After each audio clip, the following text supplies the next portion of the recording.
Good morning, everybody. It's Wednesday, December 13th, 5:28 a.m. Central Time. Grain markets are lower this morning. March corn futures down 4 at 481 and a quarter. March soybeans down 11 and three quarters at 1331. March Chicago wheat down 9.5 at 616. March Kansas City wheat down 10.5 at 646 and a quarter. March spring wheat down 7.5 at 722. Big currency news out of Argentina this morning. So, Argentina announced a devaluation of its currency last night. The country's economic minister announced that the peso will be devalued by 50% to 800 to the US dollar from 400 previously. The country is also canceling new plans for public works while cutting energy and transportation subsidies. The new administration believes that the measures are necessary in order to cut the fiscal deficit and reduce runaway inflation. The currency devaluation may make Argentina's agricultural products more attractive to global buyers. Export taxes on some products may be removed once the economic emergency has ended. I think this is probably why soybeans are slightly lower this morning. The knee-jerk reaction here is to sell the grain markets. Is that the right move? I don't know. A couple of things. First off, there's like a black market for currency in Argentina. The official government rate is not really reality, and the black market has already devalued the currency more so than what the government's talking about in terms of their official rate. When it comes to the soybean market, so when I see a headline like this, the question I ask myself is this: does this headline will this result in an addition or subtraction of bushels on the global balance sheets or on any balance sheets? And the answer to that question is no, it does not. Not right now. Now, down the road, if they do scrap export taxes, if they do see this great economic recovery, which is not a guarantee, this is risky stuff this dude is doing here. But if you do see that, then yeah, it could result next year, 2 years from now, in additional production. But for now, I mean, you got to remember this: Argentina had a disaster of a soybean crop last year. ADM CEO told us a few weeks ago that they're going to run out of soybeans. They're not crushing the beans that they typically do. So the knee-jerk reaction was to sell this thing. But you know what? 11 cents is not a big move in the soybean market, and maybe that gets worse today. But I would guess that we're back to trading weather within a couple hours. There was a headline in Bloomberg yesterday before this was announced, and I think everybody knew it was coming. Farmers in Argentina seem to think that export taxes ultimately for wheat and corn will be scrapped, but that export taxes on soybeans may be kept. I think that has something to do with the big crush industry in Argentina. So, I mean, it's a deal this morning, guys. Again, an 11-cent break in beans, 3 or 4 cents in corn. It's not a big deal. And again, the bigger picture thing for me when I step back is, does this add or subtract bushels? And it does not. Not today. The November CPI increased 3.1% on an annual basis, which was in line with economists' projections and down from 3.2% in October. On a monthly basis, inflation increased 0.1%. That was slightly higher than the anticipated flat reading. The November numbers do show that inflation is continuing to drop, but remains well above the Fed's 2% target. The Fed is still projected to leave rates unchanged today. The slight uptick in monthly inflation, however, could push the possibility of rate cuts further into the future. The Treasury markets indicate, according to the CME Fed tool, we're still looking at a 42% chance of a cut in March, and by May, a 75% chance that the Fed fund rate is lower than it is today. When you look at some of the CPI charts, so I've got one. This is the one that you'll see tossed around, and this is the annualized change. So you look at this 3.1%. That was the print yesterday. That was the headline print everybody looks at, 3.1%. That's the change versus the same month last year. This is a better chart, and this is how a lot of you guys probably view inflation. So this is the actual index. This is not the change. The consumer price index, which is a basket of goods and services, has increased almost 1,700% since 1923.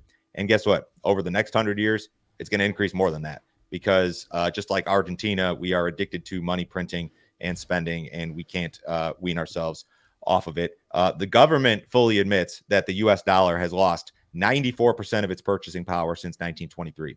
And over the next 100 years, it will lose more than that. It'll lose 99% of its purchasing power over the next 100 years because, again, we print money, we quantitative ease, we don't allow ourselves to get into recessions or depressions anymore. So that's the deal. Inflation is very real, and yeah, it's leveled off a little bit. The government's not telling you it's going to go away. The government just wants 2 to 3% inflation and not 9% inflation, essentially. So if you guys have not checked out our premium content, you need to do so. Joe, can you tell me about the video you put together yesterday? So this is a very timely video. Mike Finley was on with me yesterday to discuss some off the farm investment type stuff. The title of the video was "Market Timing is a Waste of Time." We've done videos with Mike in the past about the correct way to invest in the stock market through index funds, things like that, the right and wrong kind of financial advisor, things to look for in terms of like what fees you're paying and how those can really rip you apart if you're not paying attention. But we talked about market timing versus like buy and hold. A lot of people would like to invest in the stock market, but they're scared to death because there's going to be a hard landing and there's going to be a recession and there's going to be a depression. The charts I just showed you in terms of inflation, that's a great reason to invest in the market and invest in U.S. businesses over the long haul, because the stock market's a great inflation hedge over the long haul. Maybe not this week or this month or this year, but over the long haul, it's a great inflation hedge. If you guys want to see the premium stuff, go to standardgrain.com this morning. Sign up. I will send you a copy of this morning's email, which includes our 6 most recent premium videos, along with all of our daily charts and graphics and headlines, all of that stuff. This is a $50 per month subscription. You can cancel at any time, no other fee, no other obligation. Nobody will try to sell you anything else. This is the best way to support what we're doing here, guys.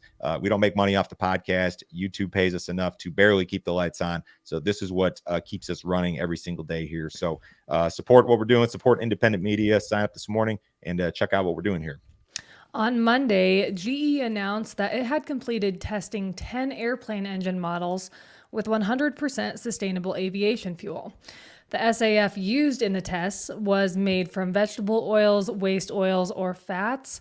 Across the globe, GE Aerospace engines power 3 of every 4 commercial airplanes. GE plans to carry out more extensive testing of SAF to determine its dependability and longevity.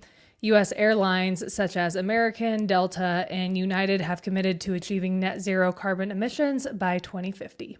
Okay, so we need corn here instead of waste oils and fats and that sort of thing. And again, we're expecting guidance from the Treasury with regard to emissions like imminently today, tomorrow, Friday, I think is what they're talking. Maybe they kick the can down the road. Again, I don't know. But the fact that they're investing in this, that they're testing this, that GE Aerospace powers with 3 out of every 4 commercial flights, this is good because we're going to need the demand if this electric vehicle revolution is real. And I have questions about that also, but good deal.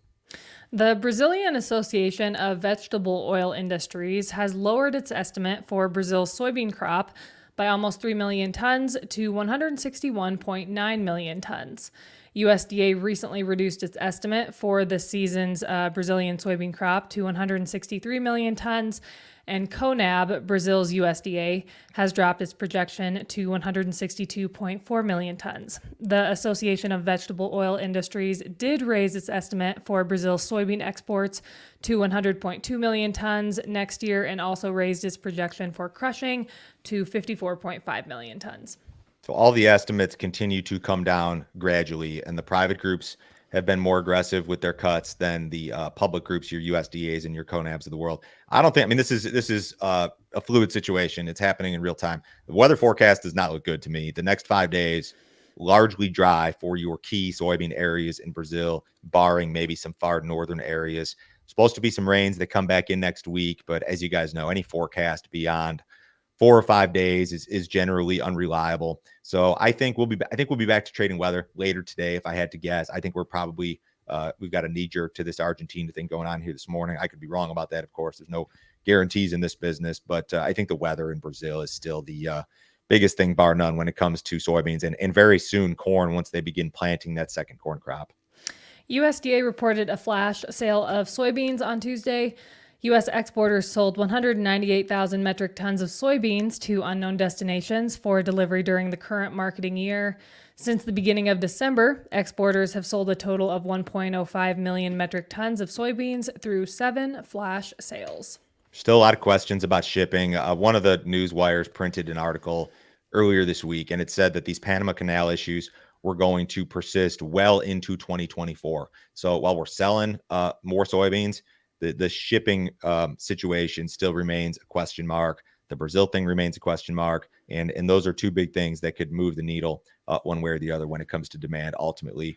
Cattle were up yesterday a little bit? Yeah, they sure were for a third consecutive day, something we Right. haven't seen in a while. Feeder cattle futures closed an average of $1.40 higher. Live cattle ended the day an average of 118 higher. Choice box beef had a good day, ending the day at 290, 278. That was up 235. Select ended the day at 258.66, losing 88 cents. Outside markets this morning, U.S. dollars about flat. Stocks are up a little bit. Had a good day yesterday. Bonds are slightly higher. Crude oil is up 2 cents at 68.63 in the January WTI. Have a great day, guys. We'll talk to you on Thursday.